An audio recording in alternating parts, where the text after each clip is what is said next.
together to join us for this really important and exciting conversation. My name is Sydney Morris, and I am one of the co-founders and co-CEOs at Educators for Excellence. I am also a former second and third grade teacher, and I am thrilled to be here with a special guest who is going to MC our event tonight, Tamika Mallory. Thank you so much, Sydney. I'm so happy to be here and excited about this conversation. I think more like it should be happening. It's great to be with you and the entire E4E team. And most importantly, with the hundreds of teachers, education supporters that are joining us from around me. And as Sydney has said, my name is Tamika D. Mallory, and I am an advocate for racial justice and gender equity. I'm also the mother-year-old Black male who has been educated by the New York public school system, and I care deeply about these issues. I'm here tonight because I believe that there is no issue more important than these causes where we look at our public education system. Now, let me just say from the onset, I am not against form or fashion that people choose to their children. You can do that in whichever way that you think suits them best and is best for your family. But what we know is that our public education system must be strong. Most of our children are being educated. Therefore, no matter what other mechanism or methods or system, we cannot abandon our public education system. Our schools are the option to fulfill the promises of equal opportunity supposed to be promised in our nation's founding. It is a promise that unfortunately to be fulfilled. To talk about how important the goal of an equitable and just education is, and also to speak honestly about how far from reality we currently are. We have an awesome event tonight that is in the voices and perspectives of educators across the country. But prior to digging in, Cindy, can you tell us a little bit more about E4E and how it came to how you're talking about that? I'm going to be getting my notes together. I have plenty to say tonight. I got so many questions to ask and so many thoughts. I've been preparing for this, and so I am ready. Tell us a little bit about E4E. You got it. Well, we really appreciate you being to public education. And E4E was founded at a public school at PS 86 up in the Bronx in New York, where I was teaching along with who you will meet in a minute. And we started Educators for Excellence because we saw that both in our school and across New York City, we loved in the classroom, but we were incredibly frustrated with the broader system that we were teaching. It felt like new changes and new policies were constantly being rolled out, but they were being done to us as teachers, not with us. So E4E was founded in 2010 on a very simple premise, which is that for far too long, treated as subjects of change rather than agents of change. And we wanted to flip that dynamic on its head. E4E was launched with two long-term goals that were inextricably linked: the elevation of the quality and prestige of the session, and improved outcomes for students, particularly those who are impacted by the opportunity gaps in our country. And at E4E, we work towards these goals by building a movement of student-focused, forward-thinking, anti-racist educators through traditional boots-on-the-ground organizing. We run leadership programs. E4E teachers can take on critical leadership positions in their schools, districts, states, and in their teachers' unions. And we support educators to lead campaigns to push for policy changes that will improve outcomes for their students. And since our founding, E4E has grown into a movement of nearly 35,000 teachers across the country. And we've seen our members lead to significant policy shifts in state legislation, practice, and contractual reform. And we've also helped hundreds of educators learn how to run for, win, and lead in their unions, which are incredibly powerful levers for educational change, and ultimately helping to make our teachers' unions more democratic, more diverse, and student-focused. So, Tamika, the core of our work is about organizing. It's about bringing teachers together to find solutions to the problems that they and their students face, and to build their collective power to show that have failed our students and marginalized the voices.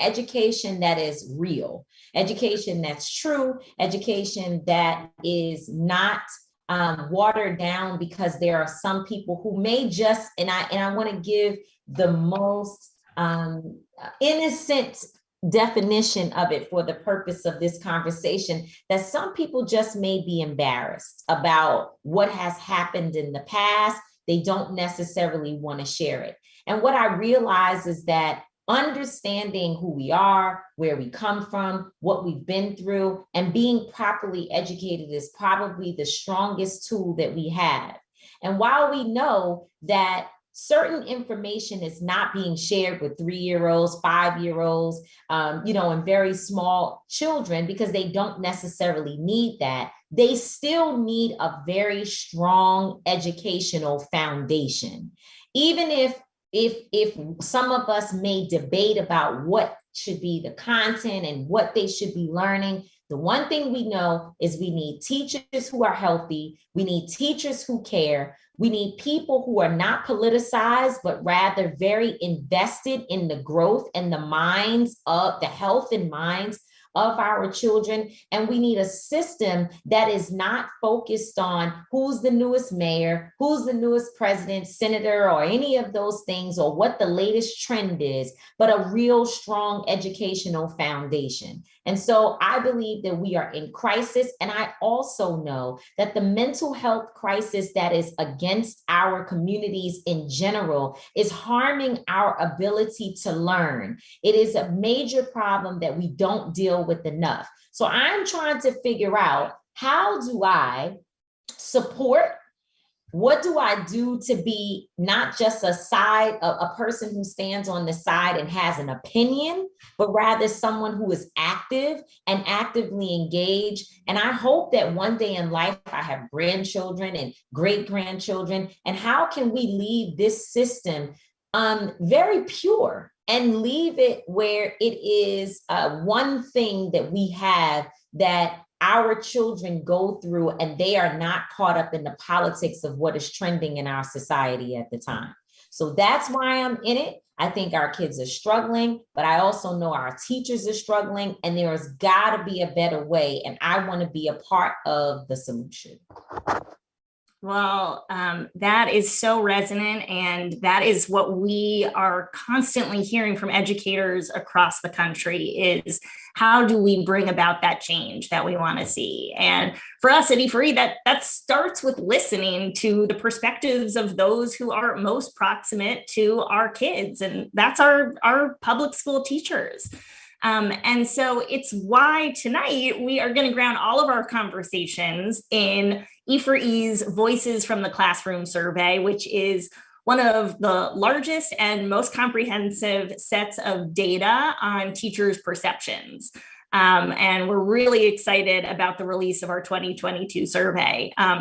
actually, this year we conducted two surveys, one that is a national sample of educators across the country, and one that is a national sample specifically of BIPOC educators, which is allowing us to see the differences between the aggregate teacher perspective and the perspective of teachers of color across the country. And that's not the only thing that makes it unique. It's also the only survey that is constructed by educators, analyzed by educators, and interpreted by educators.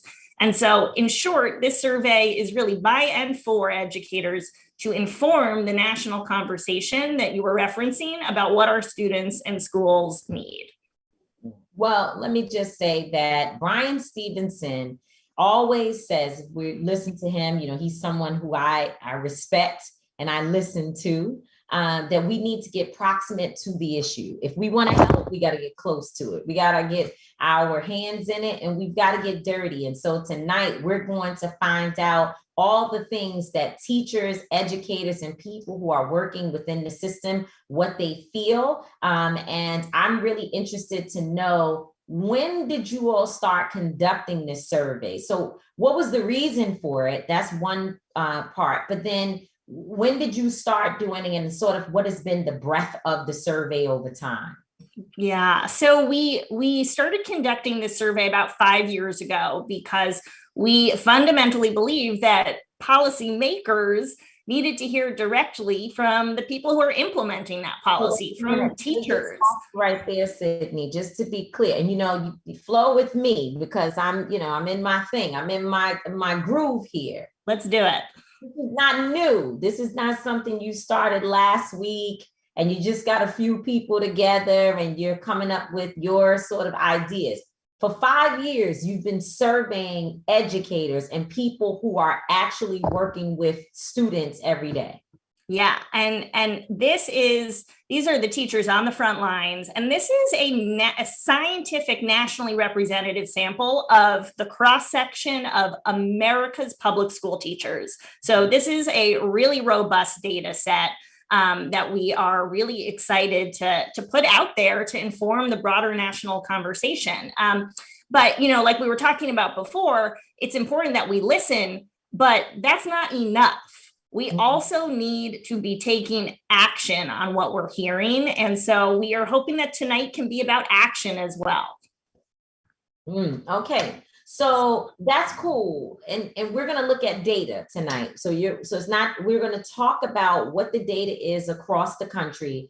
And we're going to focus specifically, so I've been told, on what teachers of color, what they think, right? And so we already know that teachers of color represent a smaller portion of the actual teacher pool in comparison to the amount of students of color who are being taught within the public education system. But tonight we're going to focus in on what the teachers of color think. And then we're going to have a series of conversations with teachers and experts to discuss what all of this data means. And most importantly, we're going to be asking everyone to join us in some actual steps, things that they can do to be a part of the process. Am I right?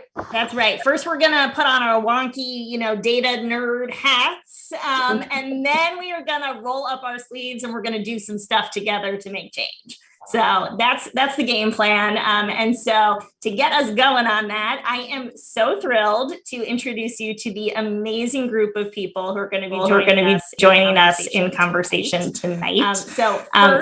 First, we have 6 members of E4E Teacher Leader Council. This is the group of educators across the country who helped craft and shape and analyze this survey, and they're going to be speaking on our panels.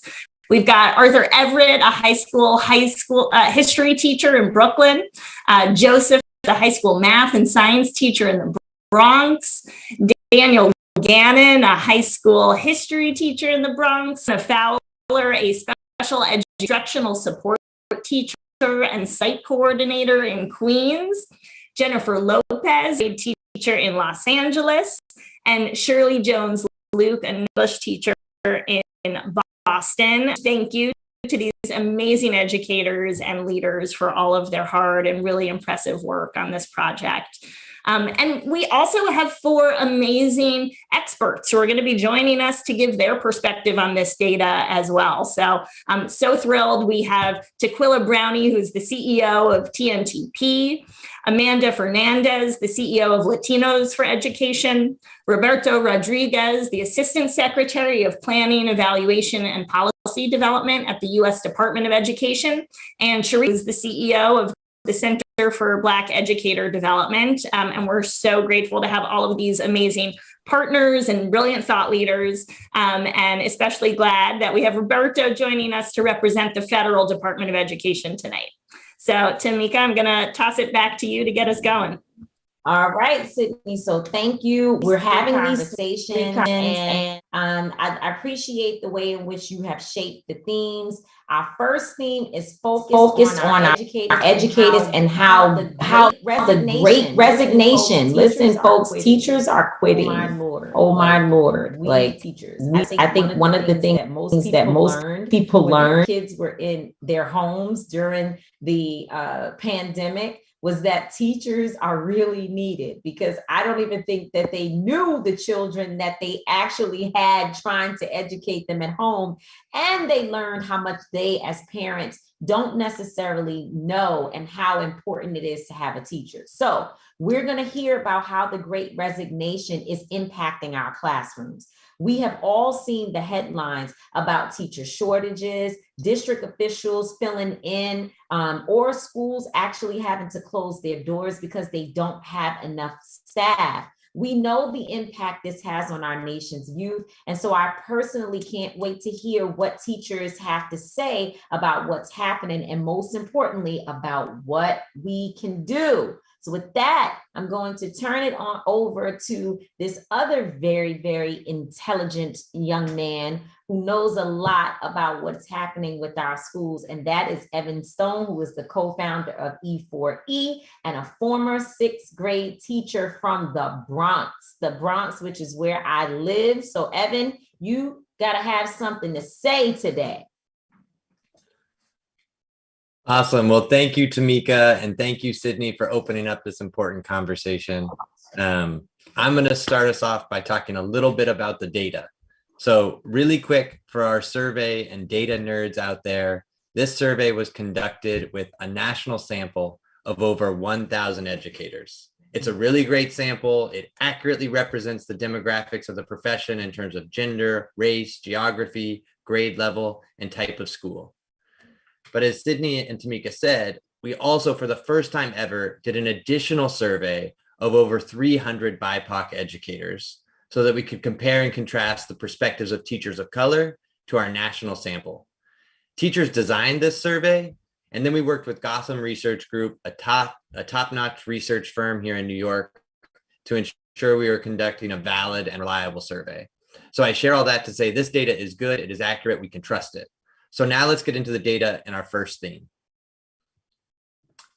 As Tamika mentioned, the first theme in our survey won't surprise many of you because we've seen hundreds of headlines across the country about teacher shortages, the staffing crisis in schools, and the risk that teachers will leave the profession given the challenges of the moment.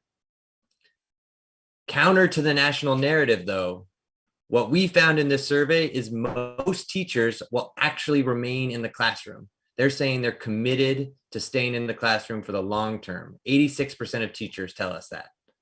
But what was really alarming is the group that we need most to remain in the classroom is least likely to stay. Only 52% of BIPOC teachers say that they're likely to stay in the profession for their entire career. And the reason this is so important is we know that half of our student population are students of color, and only 80%, sorry about my camera, and 80% of our teachers are white teachers. So we really need to work to diversify our workforce. And prior to the pandemic, BIPOC teachers were already voicing unfriendly work environments, the lack of compensation for the extra work that they often take on, and lots of other reasons that they're leaving the classroom. So the next question we need to ask is, how do we keep teachers in our classrooms and recruit the next generation of educators? And this is urgent because enrollment in teacher preparation programs, including alternative certification programs, has declined by more than 1/3 in the last decade. As a result, when teachers resign or retire, fewer teachers are available to fill their positions. So, unsurprisingly, increasing starting salaries has long been noted as a clear way to increase teacher recruitment and retention. And data from our survey confirms this to an extent. The national sample of teachers believe higher salaries is the most important thing to do to keep teachers in the profession. But our BIPOC teachers believe more leadership opportunities and more professional development and support are the better incentive. So this shows that increasing compensation alone will not allow for the continued diversification of the workforce that we really need. So now that we've seen this data, I'm going to invite Tequila Brownie from TNTP, Amanda Fernandez of Latinos for Education Reform, Joseph Tadros, and Arthur Everett of our National Teacher Leader Council to join me in a conversation so that we can hear their perspectives about what resonates. And I'm also going to try to get my camera here fixed, so I apologize for that. All right. Thank you all for joining. I'm super excited for this conversation. Really quick, I'll throw it out to the whole group, and maybe we can start with you, Tequila. You've seen the report. What data point do you want to make sure we discuss and why? Yeah, thank you so much, Evan. And thank you all for having me here today. I think the thing that I'll call out, so I'm a former school social worker. That's sort of my background and foray into an entry point into education. And for my own journey personally and professionally, the notion of not having enough teachers of color, especially because of how it resonates for students of color particularly, is really troubling, right? I mean, and it's not just a nice to have. And so I say that because it's the race of our teachers and the diversity of our teachers is inextricably tied to student outcomes in a very meaningful, tangible way. And so what's alarming in the data is seeing that, sure, teachers are not leaving or planning to leave in droves as feared initially, though there are some, I think, caveats and still concerns. We're not out of the woods. I want to be clear on that. That gap in seeing that undue burden show up in the data by seeing that distance between what teachers in masses are thinking about as far as staying versus how teachers of color are thinking is very alarming, especially when you think about our pipeline and our current data show there's already a gap in the diversity of our teachers compared to the demographics of our students. And that's only going to get even wider as we look at numbers like this. So that's the first thing I think that I point out. That rather than reversing the trend, we're actually seeing data that's pointing toward an exacerbation of an already disturbing pattern. Great. And Arthur, maybe you can go next, and then we'll go to Amanda and to Joe. Sure. Thanks, Evan. I would second what Ms. Brownie said about the discrepancy between teachers of color leaving the profession over the general populace. And I think there are some implications there for thinking about the culture of the system. I think there's something underlying that is driving BIPOC teachers to want to leave. And I think that has to do with not the, it's not, I don't know that it's necessarily about the money. It certainly is not about the love of teaching, but I think it maybe is the circumstances that you have to endure in addition to being there for your students. And so I think this is certainly an opportunity to have those conversations about school culture and about system cultures that seem to be presenting a barrier.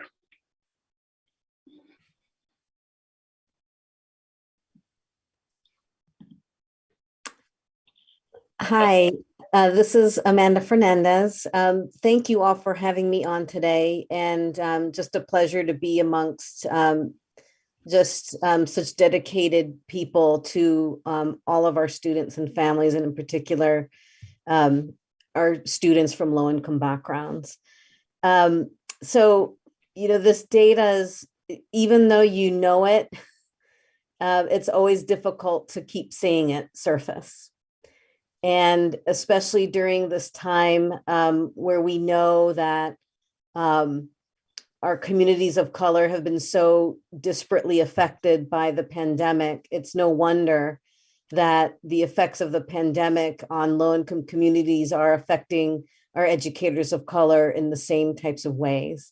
And so, what I've been seeing and hearing, and from where I live in particular, around Massachusetts, is that we just can't ignore that, the Great Resignation is real, and more so than most other professions, these factors of burnout, becoming the school counselor, the nurse, the social worker, the increased load of all that teachers are having to take on right now. It's no wonder that we're going to see a big drop off in folks behind them wanting to enter the profession, let alone those who are enduring these challenges right now, wanting to stay in the profession. So I think that huge mental toll on adults is something that I'm not hearing enough. I'm hearing a lot about students, which is obviously really important, and we have to focus on student and mental health. We aren't talking as much about mental health toll on the adults, and yet we know how difficult that is. I was part of a conversation with the superintendent of a 90+% Latino student population in her school district. And that community was the community in Massachusetts that endured the biggest impact, death toll of the pandemic on their community, this Latino community. So it's no wonder that there's so much difficulty happening in trying to just support students and teachers to go through a level of trauma that I don't think is fully understood outside of communities that endured in the ways that they have. So that's really something I want to just tease out, because it's something I'm not hearing enough of being talked about in terms of being able to support educators and mental health. So as far as the kind of the big picture here on the Great Resignation, I think we've heard it. What we're going to see now is a big drop-off, continued drop-off in folks wanting to enter and stay in the profession, especially educators of color. And so this is where we want to have a hyper focus, but there's a lot that needs to be done in terms of policies and barriers that need to be removed. And as Arthur said, a lot needing to be done around the current cultures of support in our schools right now. Absolutely. Joe, let me bring you in to get your perspective. Thank you, Evan. And thank you for having me. So I am interested in discussing why BIPOC educators believe the best incentive to keep teachers in the classroom is more leadership opportunities as well as professional development opportunities, while their counterparts believe that it's just higher pay. So like, what lens are teachers of color viewing their profession relative to teachers who are white? Because the difference seems to be pretty significant from the data that we gather. Awesome. So Amanda and Arthur, I'm going to take this one to you. What do you think some of the long-term risks are, or the opportunities that you see in this data? Like how do you think we should be using this in the field? And I'm going to, you've all seen the race cars behind me and my Zoom camera flipping. So we're going to continue to run with this at-home experience. But Arthur and Amanda, I'm going to go to you for this one. Sure. Thanks, Evan. I don't know if I said thanks before. My mother would be like, where are your manners? So in terms of, I guess I'll start with the opportunities. I certainly believe that there's something to be said for having data, to have data-driven conversations as opposed to just anecdotal conversations about these issues. And so there's certainly opportunities to make arguments and ground conversations about what is going on in data, which allows you to then, hopefully prove your point in a more persuasive way, and in a way that takes this conversation out of, oh, well, that's just your feeling or that's just your experience, which I think sometimes happens when you're starting to have these difficult conversations, right?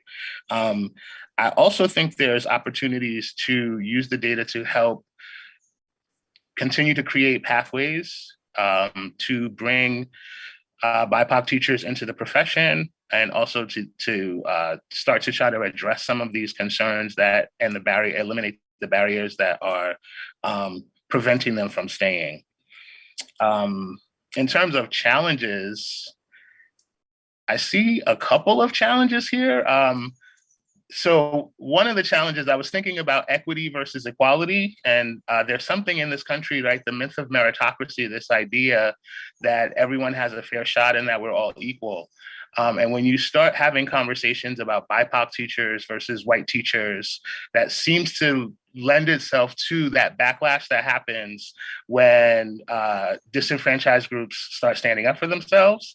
So I'm just wondering how we can use this as an opportunity to try to navigate the space to push for equity over equality, and to create allies in that fight, while anticipating that there may be some backlash, because we want to change the whole system. And so,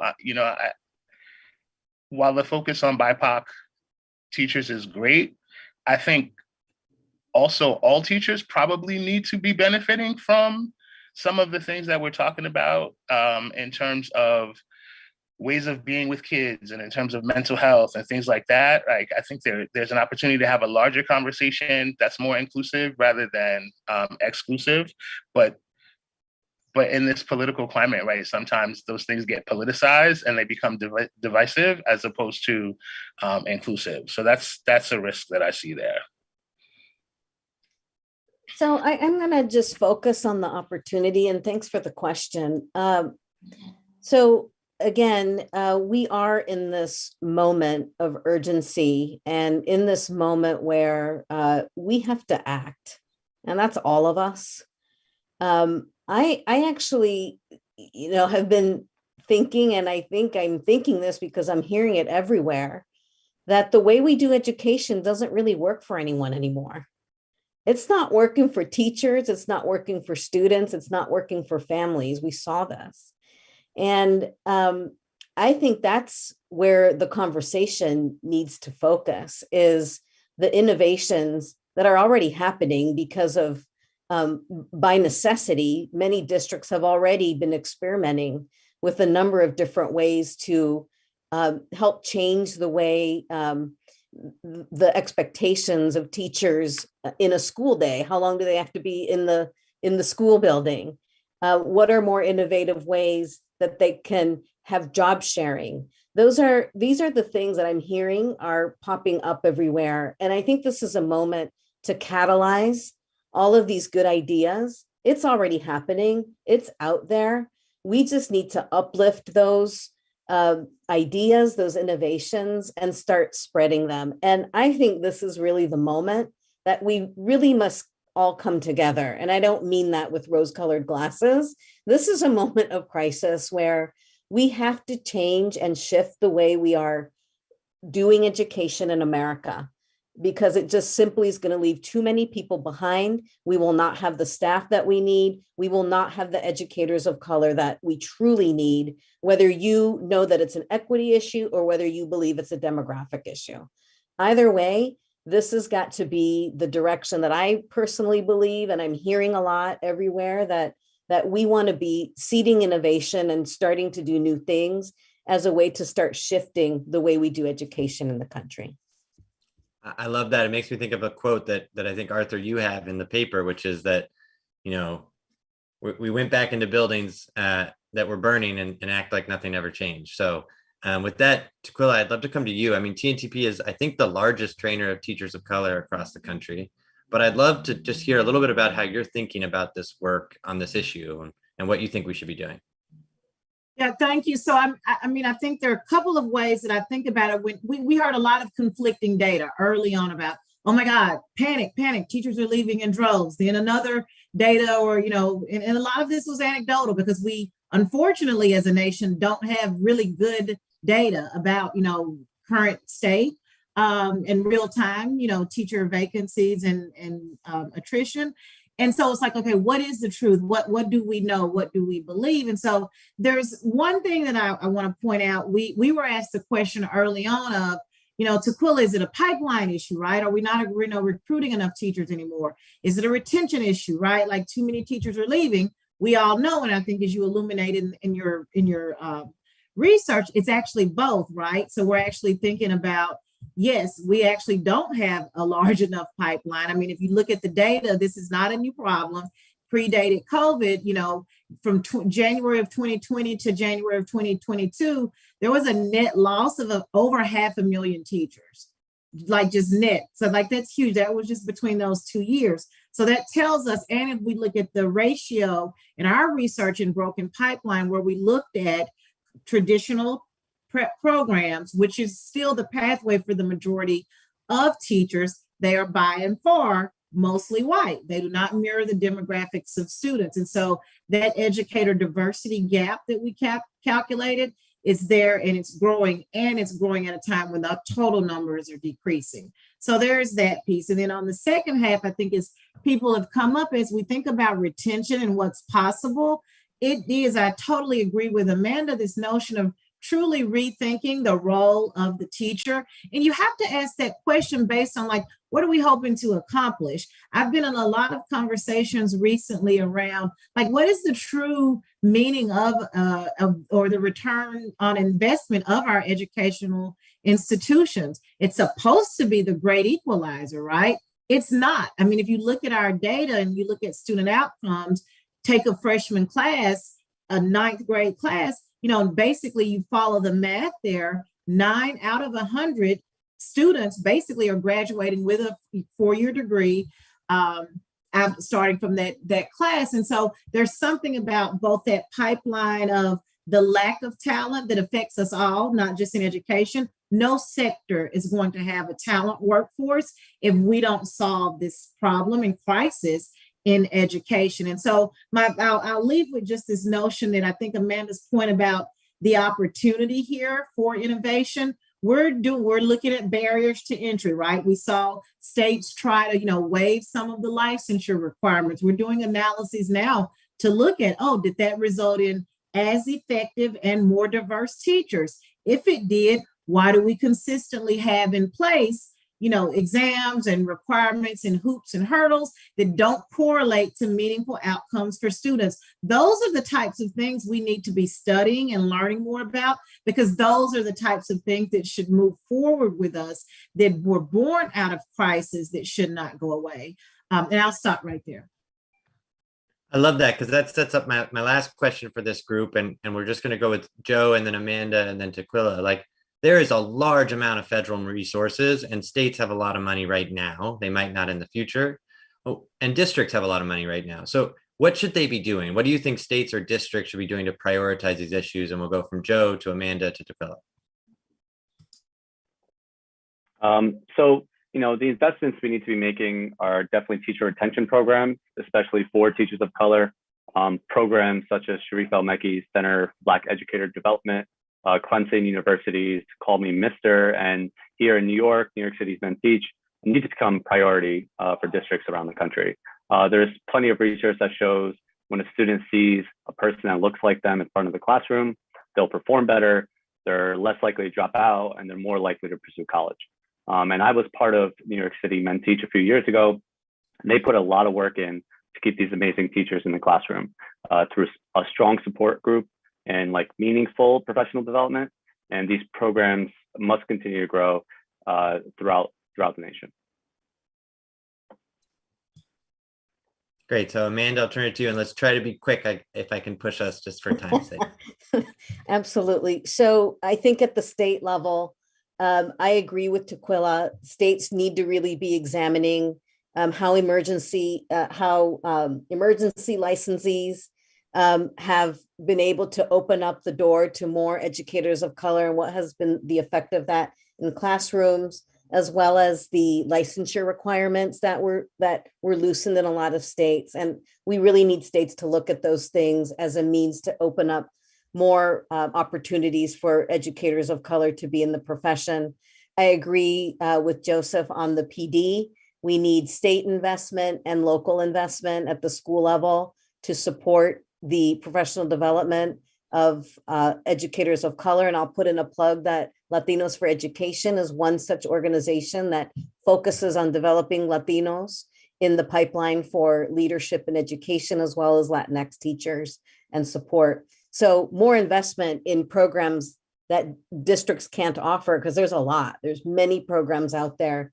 Take advantage of those. So I will say that. And then the last thing I'll say is just some seeding of investment in this idea of innovation, and not incenting collaboration across districts and other partners to really think about great ideas that can be seeded and spread throughout cities and states. Great. And Tequila, what do you think? What investments should we be making? Two things I would say, and it's under the umbrella of coalition. One is, if you think about as a policy lever, where we see states making traction is when we don't actually treat this as a K-12 issue. We treat it as a community issue. And so you see coalitions across sectors, between partnerships, between K-12, between higher ed, between Department of Labor, between your workforce development, right? So you think about the apprenticeship model that Tennessee has just rolled out. That happened because it was a broad-based coalition across sectors. Similarly, on the practice side, in our coalition, many of us on the call are a part of our Million Teachers of Color campaign, which is focused on a big, bold, audacious goal of adding 1 million new teachers of color to the field if we're going to close the gap. It's not TNTP alone that's saying, oh, we need to do this. Latinos for Education, for example, is a key partner. There and other, Sharif's organization and others mentioned. It's going to take all of us working at all levels, federal, state, and local level with districts, to get the right policies and practices in place to reverse what we're seeing. Awesome. Well, I want to thank all of you for your deep insight and context that you provided. I'm going to turn it over to Arthur, and the rest of us will drop off, and he's going to talk to everybody watching tonight about what you can do right now to help support the recruitment and retention of educators of color. Thank you. Thank you. Thanks, Evan. First, I want to thank my fellow panelists. I learned so much from you, and I'm excited to dig into the information that both Tequila and Amanda shared. Second, I want to share what I think needs to happen to ensure that we have a workforce.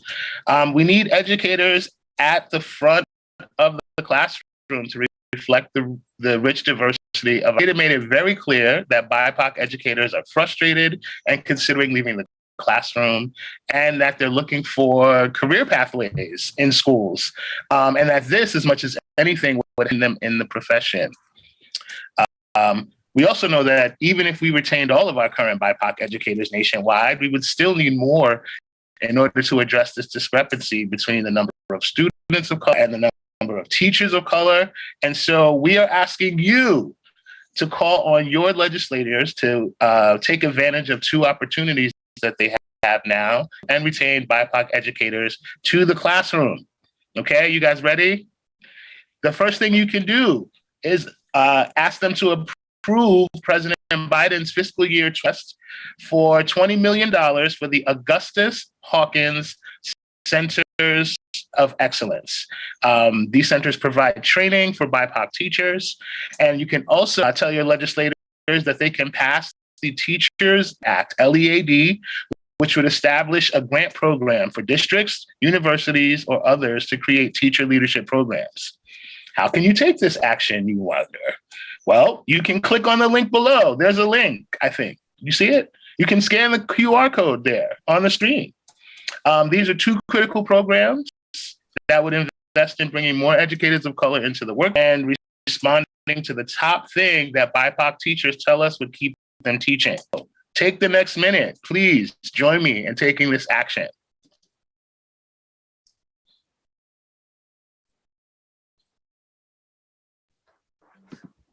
Okay, I think you can. Arthur, you have a lot of good action steps here. And so thank you so much for what you're offering. And the entire conversation has really been full, for if there's anyone who understands the issue, I hope that you will listen to this conversation over and over again and be able to sort of pick out the parts that really resonate with you and to be action that Arthur has set before us, as I have said many times, in a moment of crisis and our system is under attack. And of course, if our system is under attack, that means our teachers and our students are under attack, but we cannot be paralyzed, and we don't have to be, because we are hearing about the active steps that we can take to get involved and to be a part of this great challenge that we're facing. Our teachers need us right now. In a country where over 50% of our students identify as BIPOC and only 20% of our teachers do, we know we have an issue. And we can't lose more teachers than we already have. We actually have to create pathways and entry points for new teachers of color to join the workforce and to become educators and educators of color in this profession. The next challenge also will not be surprising to all of you. Since March of 2020, public schooling in the United States has undergone massive shocks to the system. Now, we all have been waiting for this part of the conversation. COVID-19 has done a doozy on our school system. The pandemic has impacted our young studies. We've seen episodes where there have been specials done on what has schools, our teachers, and most importantly, our students as a result of buildings being closed, schools being closed down where we did not know when they would be able to open again. And even when some of them tried to open, they had to close again because things were so vulnerable and so uncertain. So even with the heroic efforts of many educators and families across the country, because again, families had to become educators, they had to become partners in the education of their children in ways they had never done before.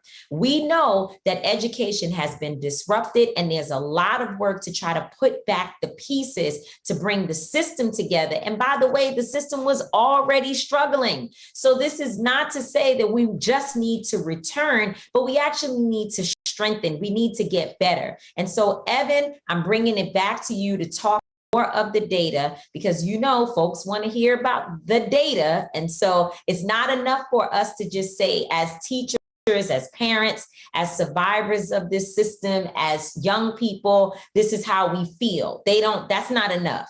They want to hear that there are actual numbers and there's data that represents what these educators are saying. So take it away. Thanks so much, Tamika. The largest portion of the survey was asking questions about the impact of COVID. And the first thing we want to focus on is the mental health crisis that was talked about in the last panel. So from the CDC to President Biden to the Surgeon General, the nation is in agreement that the pandemic has had an impact on the mental health of young people. In our survey, 79% of teachers report that the mental health of their students is worse than it was before the pandemic. So to put that another way, 4 out of every 5 teachers, 4 out of every 5 classrooms are saying that the mental health of their students is worse than before the pandemic. This is truly a crisis, and one that teachers can't solve on their own. They don't have the training or the time, and so we need more mental health professionals in our schools. That's why 72% of teachers believe hiring more counselors, more mental health providers is the best way to support students. Mm-hmm. The next thing we wanted to ask about was the academic crisis. What are teachers seeing in their schools now that they're back in classrooms with kids? And the data shows us that only half of teachers think their schools often meet the needs of students of color.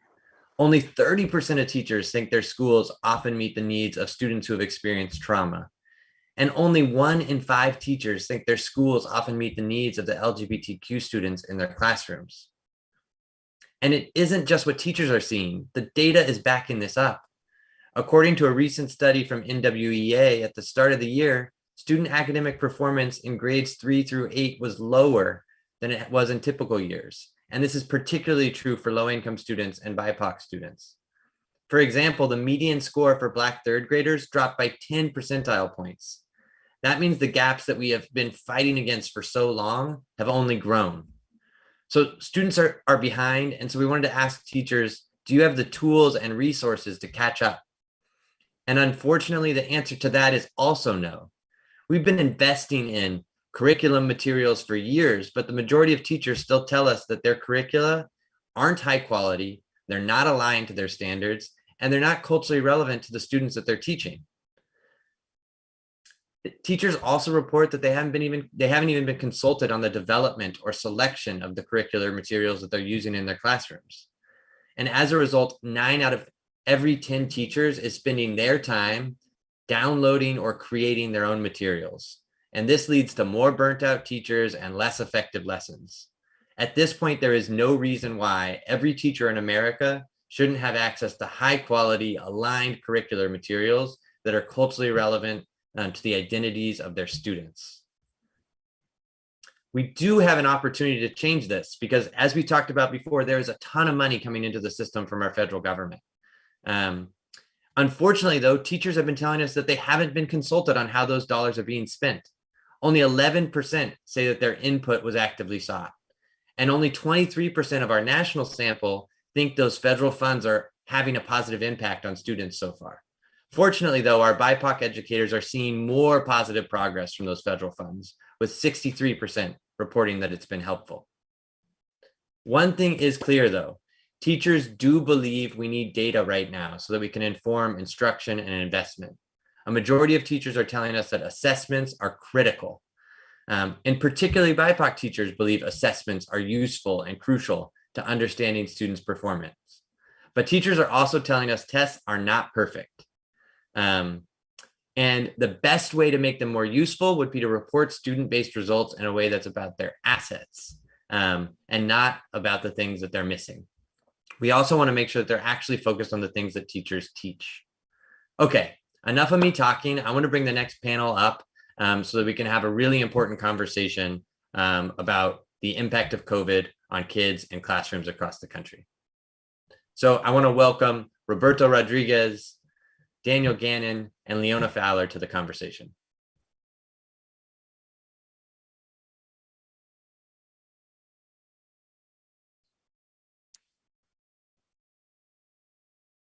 Okay, so now that we're all here, I'd love to start. What do you think is the most important data point in what I just discussed, and why? And let's try to do quick responses so we can get to lots of questions.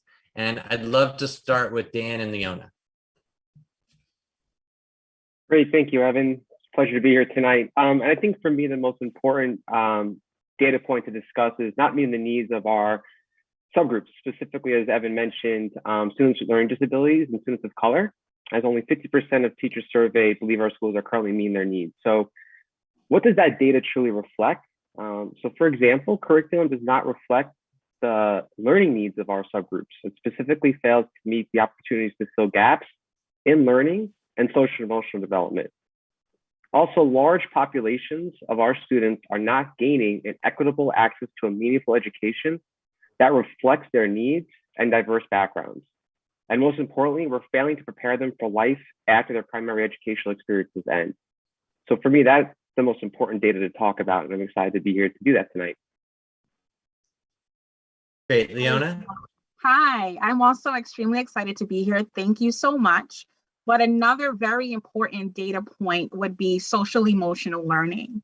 I believe it's the most important to discuss the data in the survey that's related to students' mental health and what teachers believe they need to support students social and emotionally. And why? Because we're all about supporting the whole student, the whole child, understanding that there is a connection between social emotional learning and chronic absenteeism,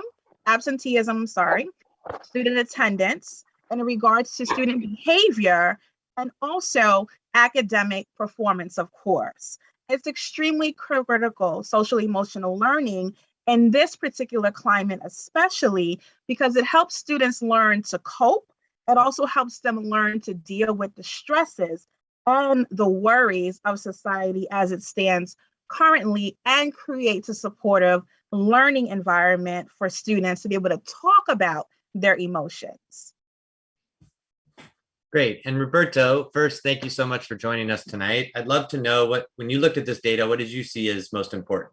Sure, Evan. Thank you for having me. First, just thank you for Voices from the Classroom this year. I think this survey is important this year more than ever for all the reasons you mentioned, right? The last 2 years have been unprecedented in their challenges to our system.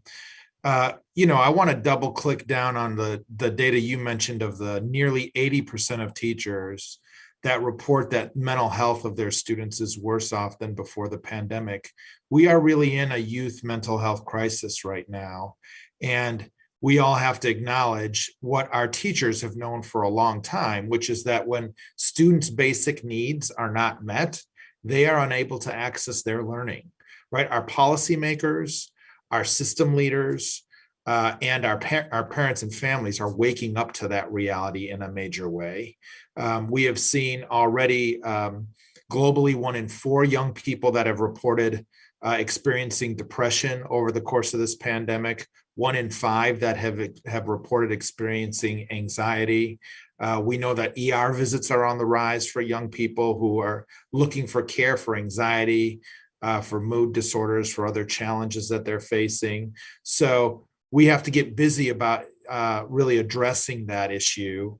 We know that our students are 6 times more likely to access mental health services if they're delivered in an education setting, if they meet them where they are versus out somewhere else in the community. So we're really, I think the imperative there is, how can we put these Recovery and Rescue Act dollars to work?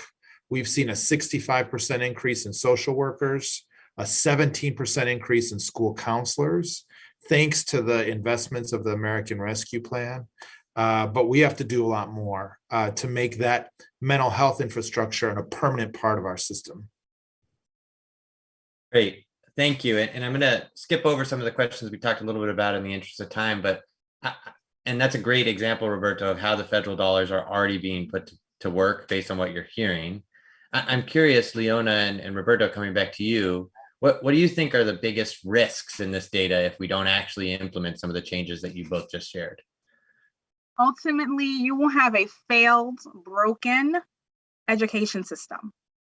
That is a long-term risk. A failed system for students, a failed system for families, and a failed system for educators. This pandemic exposed a lot of the cracks and the holes that was already evident in the education system, from disparities, from equity issues, from access issues, from the divides that was in there. Here within this survey, the Voices of the Classroom, nationwide educators had opportunity to echo similar sentiment in this survey, and that's opportunity at the same time that the data is the evidence, for example, of how we can possibly fix things. Great. And Roberto, I'd love to know, what do you see as some of the risks or opportunities here? I really agree with Leona. I think there is opportunity in this data too, right? There's the chance here to not go back to March of 2020, Evan, but in fact, to think about how we reinvent and re-envision and seize the opportunity to do things differently than we've done before, right? So the risk is missing out on that opportunity to uplift the teaching profession. I was with our Teachers of the Year yesterday here at the White House. It was a tremendous event. They remind us of what's possible in terms of the investments that need to be made, meet the mental health needs of our kids. We risk the opportunity to make those structures permanent, to double the number of school counselors and social workers and school psychologists and mental health professionals in our schools. We risk the opportunity of closing our opportunity to achievement gaps in our system, the opportunity to put a stronger curriculum in place, as you've mentioned, and the opportunity to redesign, right? To really think about how to move toward a more innovative, student-centered, personalized system that meets the need of every child. So, we should be focused on equity as our North Star in all of this work, we have a chance to reshape the system to do that. And we don't want to squander that chance. Great. And Roberto, building off of that, I'd love to know if there's any, you talked a little bit about the investments in counselors and social workers. Are there other things that you all are working at the department that you'd like to tell us about? Yeah, Evan, we're really excited. We have $130 billion in funding out to every state now, making its way down to local school districts. And we're seeing really innovative ideas put into practice. In Kansas, the Department of Education is putting a Grow Your Own Counselor program in place where they're helping to put student service individuals into schools and helping them grow on a pathway towards certification. We have great models like Commissioner Penny Schwinn's model in Tennessee that's creating a teacher apprenticeship model and supporting a good Grow Your Own teacher program. So the opportunity to think about diversifying and raising the bar on talent for our profession is huge here. We're seeing chances to deepen parent involvement. We were in Austin just recently looking at the parent coordinators that they're putting in their schools, and opportunities to look at stronger intensive tutoring, right? And stronger one-on-one academic acceleration. New Mexico's invested $22 million to look at accelerated learning and intensive tutoring across their classrooms. So a lot of bright spots, Evan. I think the challenge and the opportunity for us is how do we systemize that? How do we bake that into the more permanent structure for our schools beyond the pandemic? Those are all great examples of how these dollars can be used. So Dan, I'd love to turn it over to you and then Leona around what do you think we should be doing to create substantive change in this area, either with federal dollars or without it? Where would you focus? Absolutely. And this I will just say, this is your chance to tell Roberto where maybe he should focus too. This is a great line to you, Roberto. And I think Leona and Roberto brought up really powerful points that I want to hit on. That idea that the education system does feel failed and broken, but we have an opportunity here to kind of rebuild. And in my mind, that policy shift looks like reimagining what high school looks like for all students, specifically for our subgroups of students that have been left out in a way. So most importantly, when we reimagine high school, I think we need to start with ensuring the most vital stakeholders, students, their families, and teachers have a legit seat at the table when it comes to district level decision making. We need to ensure that their voices are heard and that our learning communities are truly meeting the needs and helping our families and their students achieve the goals for life, not only during their education, but also life after their primary education ends. And Roberto, this came across earlier today, but we recognize that President Biden has already created a plan that can help make this occur. And this plan is called the Reimagine the High School to Post-Secondary Education Transition. And although it has been funded, we do need Congress to fund this immediately, as it will allow for a reimagining of traditional educational pathways to improve equitable opportunities for all students. The Reimagine the High School to Post-Secondary Education Transition Plan will lead to a $200 million investment in career-connected high schools. This exciting plan would support competitive grants to partnerships with local educational agencies, institutions of higher education, including community colleges, and employers. It will also support early enrollment in post-secondary and career-connected coursework, work-based learning opportunities, and academic and career-connected instruction across the last 2 years of high school and the first 2 years of post-secondary education. Personally, as a high school teacher, this is the kind of plan that could have long-lasting positive impacts on not just all of our students, but most importantly, the subgroups of students that have not received the kind of support they need and deserve. Thank you. I would just like to add, there's a lot of things, as Dan mentioned, that we could support in federal policy, right? And we're in this space right now. For example, President Biden's budget request this year includes funding for hiring and training additional counselors, additional school psychologists, and other health professionals, and additional funding for community schools, which would provide wraparound services to students and their families so that students can be fully present to learn. Also, the Senate is considering a bill that would help districts pursue restorative practices instead of punitive discipline, which is a shift that supports students' social emotional learning. And in a much needed policy shift that unfortunately gets lost and buried in policy making and politics, is truly keeping the students and the educator at the forefront of decision making. I just love all of those points, Leona and Dan. You know, I think these policy pivots, how do we think about a policy agenda that is whole child, whole educator centered, right? That does more to help support and build that robust pipeline. Really excited about the proposals that the president and the secretary have in front of us. Dan, thank you for mentioning the imperative and the opportunity for high school redesign. You know, our young people today, they don't want to learn in high schools that were designed, you know, a century ago. They want to learn in high schools that are giving them the agency that they need to shape their future, connecting with them earlier, giving them those career skills, that work-based learning, opportunities to earn college credit and post-secondary credit before they graduate, opportunities to get work-based experience early. So we have a real chance to advance some of these innovations in our system. And, you know, I think now is a perfect time to do that. We have a chance to build back something better. So Roberto, building on that point, all of the things that Dan and Leona just mentioned and the other pieces, like where do you, if you were a state leader and you're talking to state leaders and district leaders across the country, and they have these resources that thanks to the work of Congress and the Department of Ed and our president, we have these resources coming out. Where do you think they should prioritize to make progress on these issues? Well, I think the first thing they should do is something that Ifuri and I know many that have joined tonight's session support, which is to engage the voice of our educators.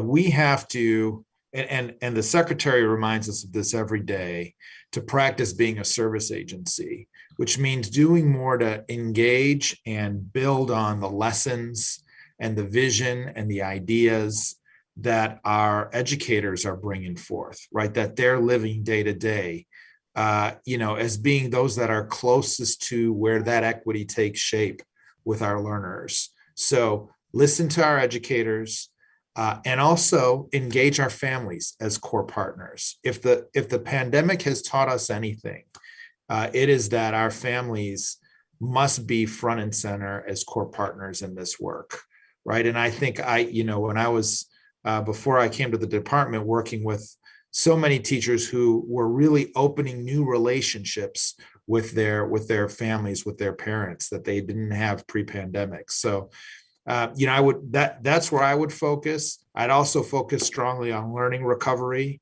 You know, we know that even in the best of circumstances, our students that have the greatest means, even those students have lost some amount of instructional time, have some compounded need for greater social and emotional learning. And certainly that's the case for our kids, that have the greatest needs. So we need to double down on that. And then we need to get serious about addressing the labor shortage and get serious about a policy agenda that is around teacher retention and teacher advancement and teacher compensation. So those are the pillars. I think we can get it done. I have a lot of faith in our state leaders and in our school leaders to do that, to look beyond some of the divisive conversations that are happening right now and get about helping to support our students. Our parents, our teachers, and our principals are really largely all on the same page when it comes to what they want for kids, and that's to make sure that they can learn and succeed. Great. Well, thank you, Roberto. And to that point, I'm going to turn it over to Leona, who can talk a little bit about what everybody watching tonight can do to help with these exact problems right now. And thank you to our panelists. And Leona, I'll turn it over to you. So. Excellent. So first, I also want to thank my fellow panelists.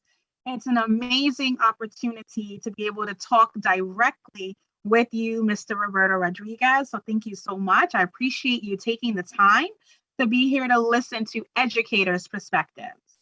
I also want to share what I think needs to happen to address the challenges we discussed today and how each of you can support us. Voices from the Classroom 2022 shows that teachers are seeing increased mental health issues and needs from their students and shortages of social emotional support staff in their school makes addressing those needs even more challenging now than usual. As you just heard from Roberto, the United States Department of Education is prioritizing investments to support social emotional learning and the mental health of our students. In fact, they've requested that Congress spend $1 billion to help schools hire and prepare additional counselors, school psychologists, and other health professionals. Now we need to make sure that Congress prioritizes the needs of our students and this as well. So we're asking you to ask your legislators to approve President Biden's and the department's requests. You can do this by clicking the link below, I hope you see it, or by scanning the QR code on the screen. Thank you so much for standing with me to demand support our students need. That's another good one. Thank you so much, Leona. That was such a full conversation with so much information. And I hope that all of us who are watching and listening, that we're not just sort of listening as a part of our normal routine, but that we're listening to actually understand, and that we are really sort of taking in all of this information. Because again, the idea that we can't just take the word of, or the experience and the experience of what teachers who are every day in the classroom and working with our young people, and what families are feeling and what young people are feeling is a real thing. That people want to hear data, they want to hear problem solving strategies. And I just heard much of that in the conversation with these individuals. And Leona, I appreciate you and your voice. One thing I did want to say is that Leona was asked by Evan, what is the sort of like, what can happen? What's the worst that can happen if we don't address some of these issues? And Leona said we risk having a broken education system, and I guess one that we can't turn around. And I feel that we are teetering on the edges of that, and there are families, there are students, there are educators and advocates who've been saying that for some time. So after a pandemic and understanding what we're experiencing today with the political attacks against our education system, it's really, really, really dangerous. And so we have a responsibility, all of us, to work together to make some improvements. So you've heard some action steps. Follow those things. You heard from Arthur, you heard from Leona, you've heard from many others. Please do your part and get in the action. Don't just listen in, but be involved. So we're going to do this third theme a little differently. This isn't just about a crisis caused by a pandemic. This theme is going to focus on the attacks against our classrooms. Our schools have become political battlegrounds. And this isn't about critical race theory, because we know that in our school system, our public education system, with our students who are in high school, who are in middle school and elementary school, they are not learning critical race theory. It is a college-based curriculum. It is not being taught to our young people. So even though I am one who believes that we need to be educated about who we truly are and people need to know about the history, I also understand that our education system needs to be a place where that is really sacred, and that it is not politicized. Let me just leave it there. So this is really about us preventing schools, it is about preventing schools from having important conversations about history. Again, not critical race theory, but history in and of itself.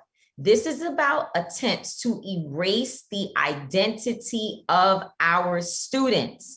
And I'm not going to bring Evan on to talk about this one because this is the goodie for me. This is my soft spot. This is what I want to be really, really close to, the urgency around this issue and this campaign that is out there to try to stop us from talking about the history of our students. So, and every single student deserves to hear about themselves and to understand who they are when they are in the classroom. That said, the data is clear. Teachers want to talk about these topics. Teachers want to teach history, true history, but it is politicians who are making the decision to pass laws to prevent our schools from being a place where students can understand our past so that they have and are able to deal with not repeating the mistakes of our past, but to move forward in a fruitful, successful, and healthy future. Schools need to be a place to unpack collective challenges, not to bury them. So before this panel comes up, I want to share a short video that has been worked on by E4E to help the entire country understand what is going on here. So check it out. And then when we come back, we're going to have two panelists on to help us dig more into this conversation. We must eliminate critical race theory at every level. Who is the real villain? History or racism? A Florida school district canceled all civil rights lectures due to concerns over critical race theory. Teachers and parents are protesting the racially charged lesson plan. White students are subjected to racial guilt mongering, long-term training. That's what they tell you about critical race theory. But here's the truth. Politicians have used critical race theory to confuse the public with culturally relevant curriculum. Here's the difference. Critical race theory is a 40-year-old academic theory that says racism is not just the product of individual prejudice, but embedded in our laws and policies. While culturally relevant education is intended to strengthen students' sense of identity by including their heritage and history. Despite the lies and misleading narratives in mainstream headlines, critical race theory is not an approved elementary, middle, or high school curriculum. It doesn't even exist in any of these classrooms. It is and always has been a college-level concept, but conservatives are working hard to brand all diversity-based teaching as critical race theory to stir the emotions of an already divided culture. Our classrooms have become political battlegrounds where non-educators feud over our children's right to a truthful history. And the worst part of it all doesn't even include the ones actually in the classroom. 93% of teachers agreed it's important for children to learn to value and respect the humanity of every person and to reject racism.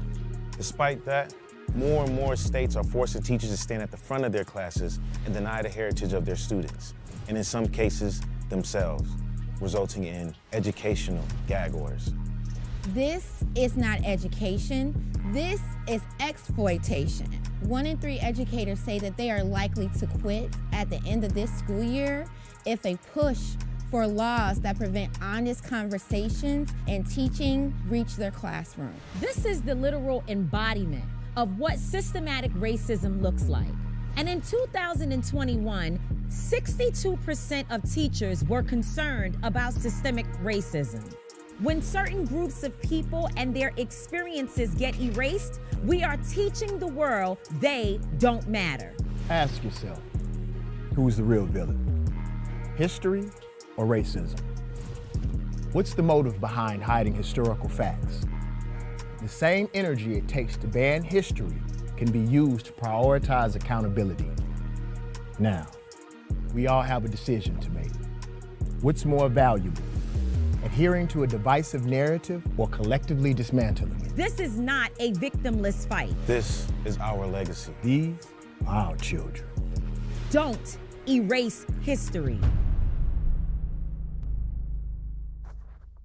Wow. Well, listen, let me give a little clap for this incredible video. And I hope that you all will share it, that you'll get the content out there. You know, those people who are speaking against our history and trying to use critical race theory as a political ploy for whatever their agendas may be, they have all types of content out there, and they're very, very deliberate and intentional about their work and their efforts to discredit our movement.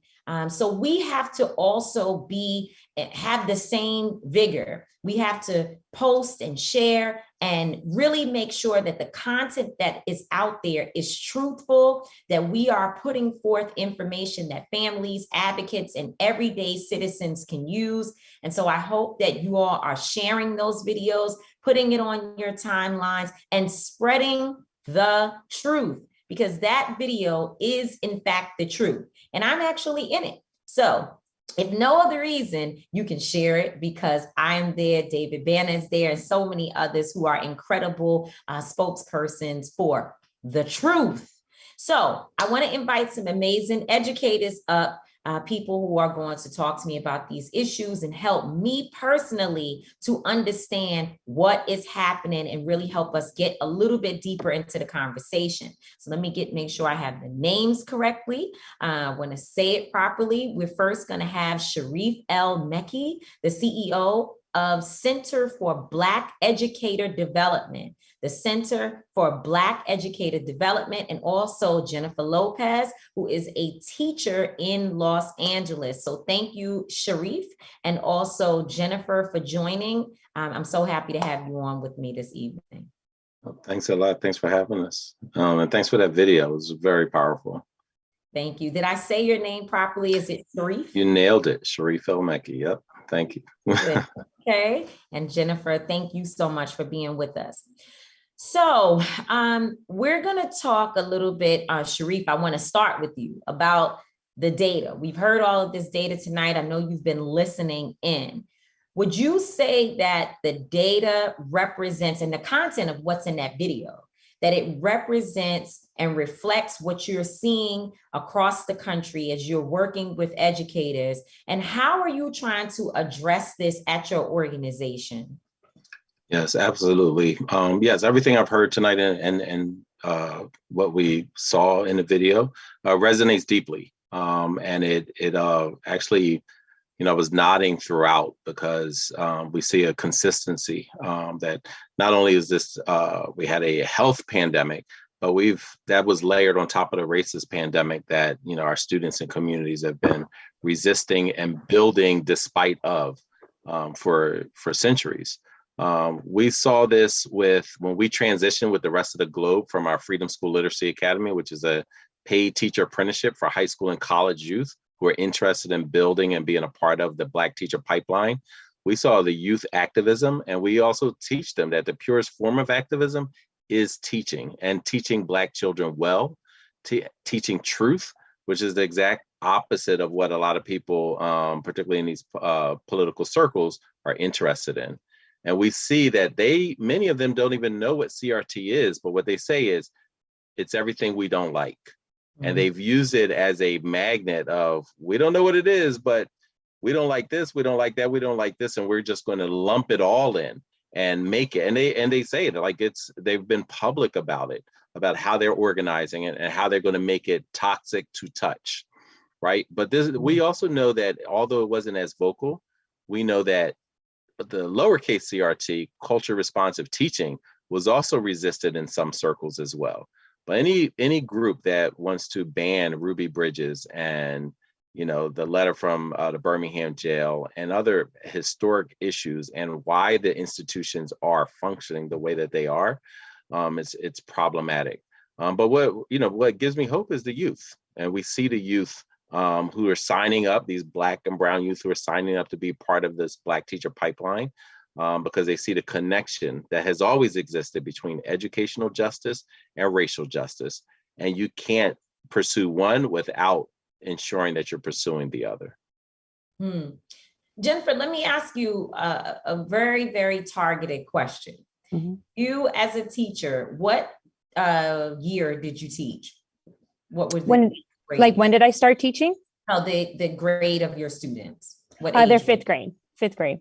Great. So do you teach critical race theory in your classroom? I do bring concepts or the ideas that are like culturally relevant, like their histories within it. And I do my best to, one thing I particularly do at the beginning of the year is many of my students are Latinx students. So I bring in the Chicano Latinx kind of pipeline and have them go through that, dissect that. So many of the the tenets within critical race theory, like the counter stories within history, I also teach. Okay, but are you teaching them your beliefs and sort of theories that are in terms of your opinions of what happened in our history? Is that what you're going into? Or are you sticking with historic fact? No, I definitely try to bring in different perspectives. Like, let me give you an example. Today we were covering, it's American history, fifth grade American history, and we're talking about slavery, the colonies. And instead of just focusing like the traditional textbook version of like, oh, this happened, my essential question was like, how is the aspects of slavery, how has that impacted modern day racism today? And then, so we went through the tenets of like this idea that this notion of inferiority started developing since back then. And unfortunately has carried on through today. And what are some examples we see of that? And then the students brought up, like, we see it in the news, police brutality. We see it with the COVID rates, right? And BIPOC individuals oftentimes not getting the healthcare that they receive.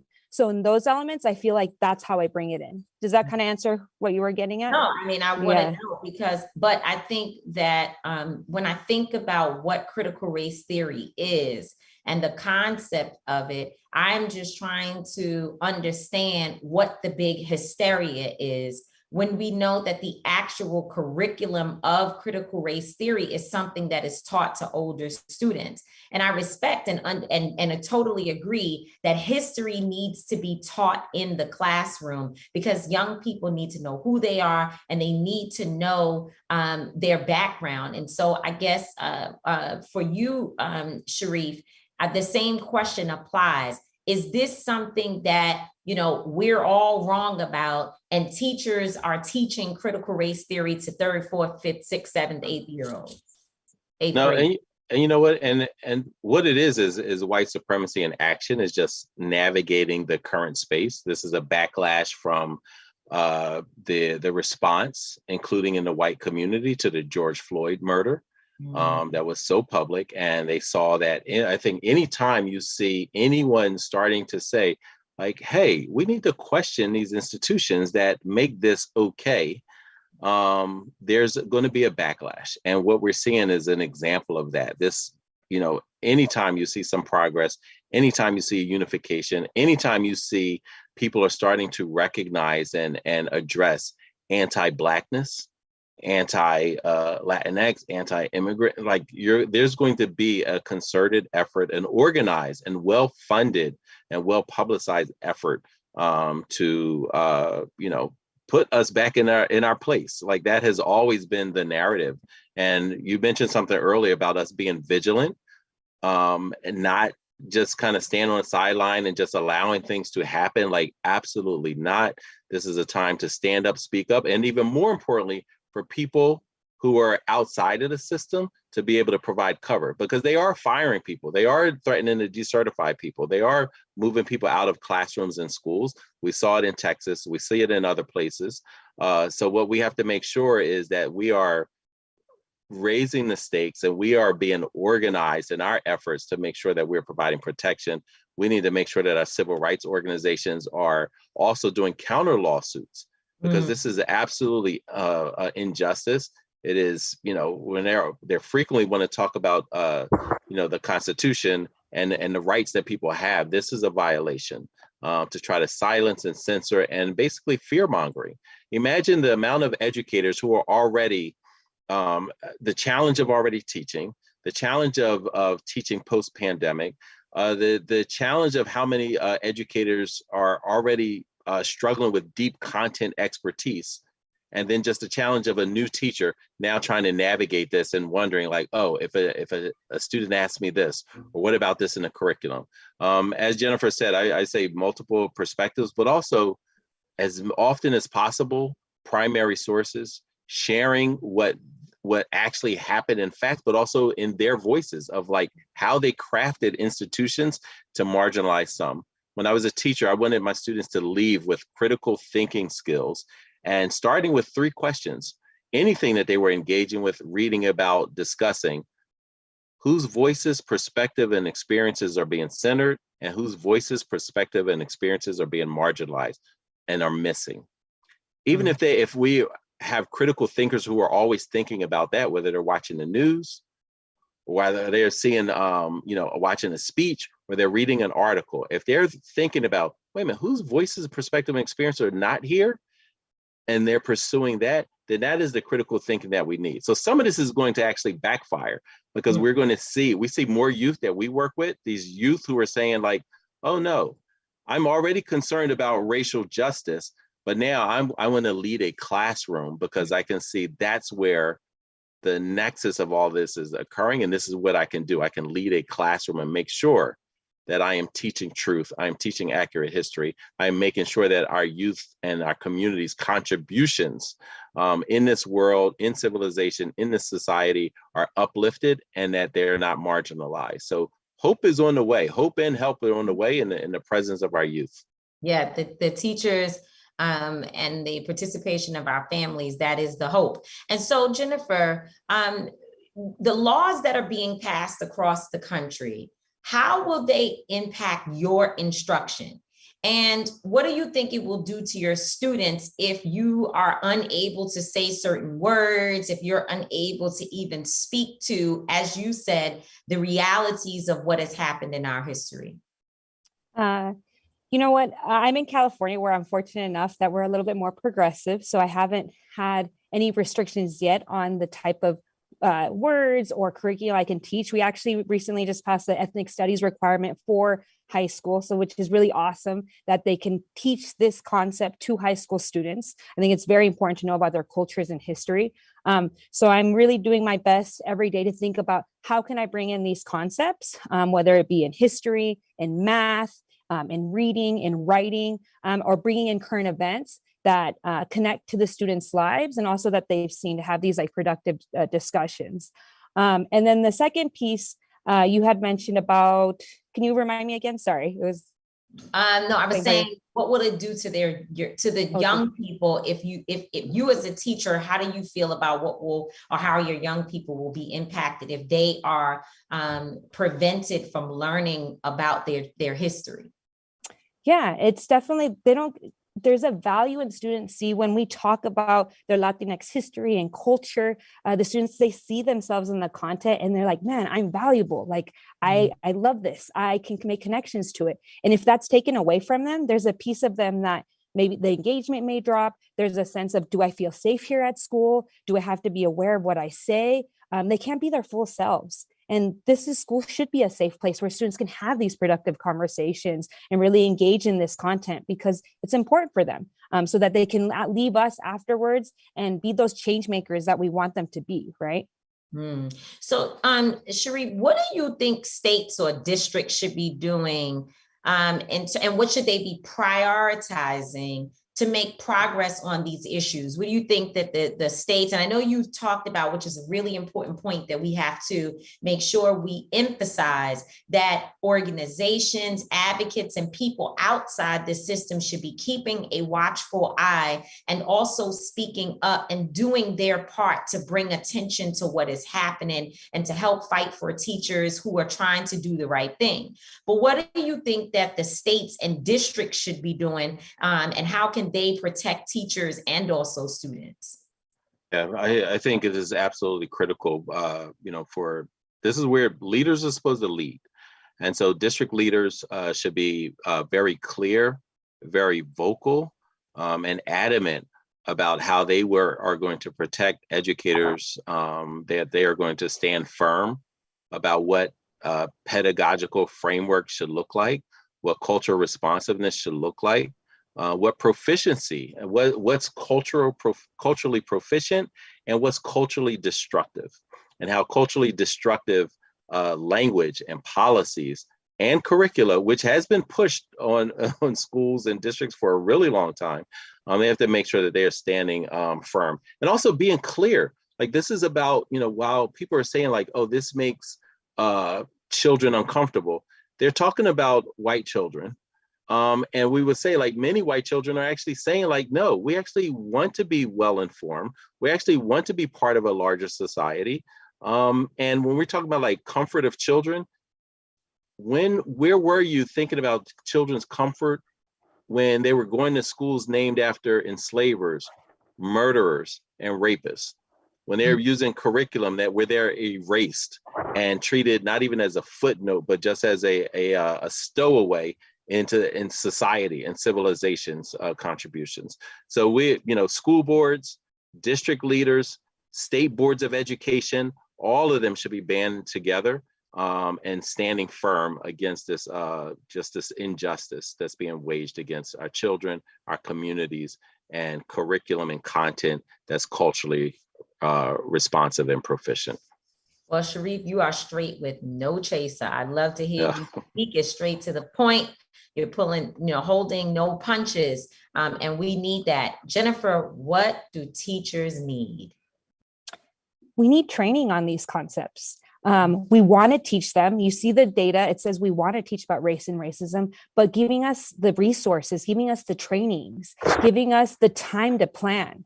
I know last year during the pandemic, I did a lot of research on statistics, on BIPOC individuals to bring in COVID rates for my students to kind of analyze data and stats, but that took time, right? So it's like, how do you give us that planning time to do so and give us that training to do it well and effectively? Because we all want to do it. It's just giving us those resources to do so.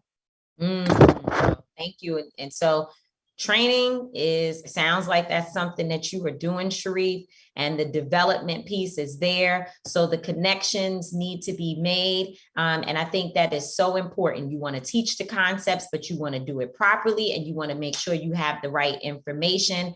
I love that, Jennifer. Sharif, we appreciate you for being with us. Sharif El-Mekki, the CEO of Center for Black Educator Development. Thank you for being with us. Jennifer, we're going to keep you to stay with us and finish up the conversation. Thank you. Thanks for having me. Thanks. So thank you to my fellow panelists. The conversation we are having is critical, and it's urgent that others take what we learned here tonight and keep it going to continue the conversation in their districts and schools. Now, I want to talk to you about how we can take action on this issue. As we know, states across the country are proposing or passing legislation that limits the ability of teachers to talk about race, racism, and the history of underrepresented populations in the classroom. You can support your fellow teachers by writing to ask your state leaders to pledge and stand up against any education censorship law that limits how diversity-based and culturally relevant content is included in the classroom. You can do this by clicking on the link below or scanning the QR code on the screen. The form will automatically identify who your state leadership is and already has a pre-drafted message to them. Thank you so much to everyone for joining us as we discuss CRE in the classroom. We appreciate your time and your action moving forward. Sydney, you're back. I'm back. Oh my gosh, what amazing conversations. Thank you so much, Jennifer, for that call to action. And Tamika, wow, that video is so powerful. Thank you from all of us at E4E for being a part of this really important project. It is so important that we break the myth that critical race theory is being taught in schools. It is not. But culturally relevant education that's about the accurate teaching of history, that is what is needed in all of our classrooms. CRT is not the same as CRE. We can't let those acronyms confuse us. Thank you. Thank you so much, Sydney. It's a pleasure to have been a part of this conversation tonight. I know more. I'm much deeper in my understanding of what is happening, of the problem, and also the solutions. And I also realize we have a lot of work to do. We have work to do here. We have work to do in so many places within so many systems in this country that have been in place for far too long, that needed to be upgraded prior to a pandemic. pandemic. And now there are people who post George Floyd's murder and other things that have happened from a racial perspective in our society. They want to take away the little bit that we have left. And we can't allow that. Not only do we have to fight to secure our rights and to secure the sacredness of education for our youth, we also have to increase it. We have to increase the teachers of color who are in the classroom. And as Jennifer said, there needs to be more training and more understanding for teachers who want to teach certain things within their classroom. So yeah. That is right. As you said, we have so much work to do, and it is why tonight is just the start. And so at E4E, we will be taking these national campaigns to states and districts across the country, because we know that education decision-making is fractured, and the federal government can do some things, but the vast majority of this work, it needs to happen locally in states, in districts, and in schools across the country. And so, in fact, next week is actually the official Teacher Appreciation Day and Teacher Appreciation Week. But at E4E, we know that a day and even a week, it is not enough to celebrate amazing educators. And so typically we like to turn the whole month of May into Teacher Appreciation Month. But this year, we are going to be celebrating Teacher Action Month.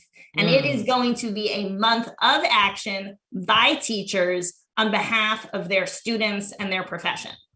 Wow. Well, I'm all here for that. And we need to know these dates and be celebrating them and celebrating our teachers. But as you said, getting into the action. E4E has asked all of us, educators have asked all of us tonight, and I am personally asking each and every one of you to take the time to get into the action. We know our public schools are in crisis. We know that our students are under attack. We know our teachers are under attack, and we need our federal government, our governors, and all of you to step up and to demand action. So I need everyone, lottie-dottie and everybody, is what we would say, on this event to take all three of these important action steps. There's a slide up. You can see what the slide is saying. Our educators need your help. Our students deserve so much more, and our nation requires it. So I'm going to give each of you a few seconds to take these action steps if you haven't already. Take a screenshot of the screen so that you can have it with you, and make sure you do each one of these things. Just make sure that you are in the action. Support teacher leadership to help retain our educators. We can't lose more teachers. We need better teachers, stronger teachers, the same teachers, however you want to look at it. We need them in the classroom. We need to strengthen our teachers and make sure that they are the right ones to be there teaching our young people. And we particularly need more teachers of color. Make sure that our schools have the mental health and academic support necessary to recover from this crisis. We've been in a crisis, and we're still in it today. We're coming back, but what does coming back really mean? And how can we ensure that our schools are strengthened from the mental health that and the disruption that has happened with all that we've seen happen in the last few years?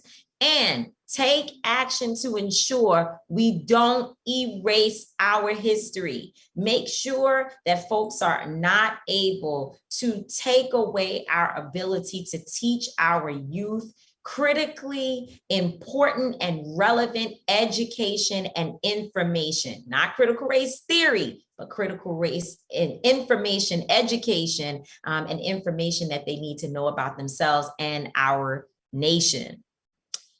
Sydney, it's a lot. It is. It's a lot, but we've got to do it because it's all about the kids, and this is our future. So, I just want to thank you, Tamika, for joining us tonight, for leading us in these important and big conversations, and importantly, for your advocacy and your leadership. We really appreciate it. I want to thank you, and I would love to just say to you and Evan, that I appreciate so much the work that you're doing and the fact that you're making space and understanding the importance of uplifting the voice of teachers, educators, and advocates of color. We just want to say that we wish all the love and support to educators for excellence so that you can continue to do what you're doing to advocate for teachers across the country and to make sure we have a more equitable education system, because ultimately, all of us are responsible to young minds and the impressions of our young people who will make up the leaders of our society going forward. That's right. Well, folks, thank you so much for joining us tonight. That is all for tonight, but look for more coming your way tomorrow and throughout Teacher Appreciation Month, or I should say Teacher Action Month. We got lots of work to do. We can't wait to dig in together. Have a great night, everyone.